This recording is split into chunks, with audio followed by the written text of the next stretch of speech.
গ্যাসটা স্লিম করে দিব। এখন অল্প সময় পরে চেক করবো যে কীরকম হয়েছে। চেক করার পরে আবার নেক্সট টাইম ইনশাল্লাহ হয়ে যাব, দেখতে থাকুন। এই যে দেখেন আমার কেক ফার্স্ট টাইম খুললাম, চেক করে দেখি কীরকম হয়েছে।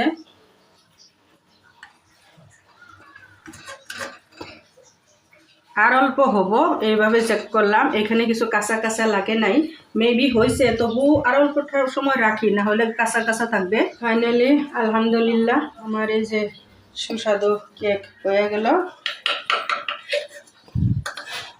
এইভাবে 4টা পিস করে তারপরে এখান থেকে একটা একটা করে আমি নামাবো। আমি কেকটা কাটিং করে নামাইলাম থালার মধ্যে। এটা ফুল ছিল কিন্তু এখন আবার সেটটা হয়ে গেল।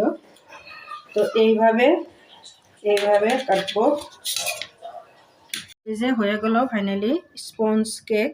কারণ এটার মধ্যে দুধ এড করছি, তো তার জন্য দেখেন এরকম হয়েছে। যদি দুধটা না দিতাম তাহলে এটা অন্য দেখতে অন্য ধরনের হতো। এটা দেখেন দুধওয়ালা স্পঞ্জ ইয়াম্মি কেক আমার তৈরি হয়ে গেল।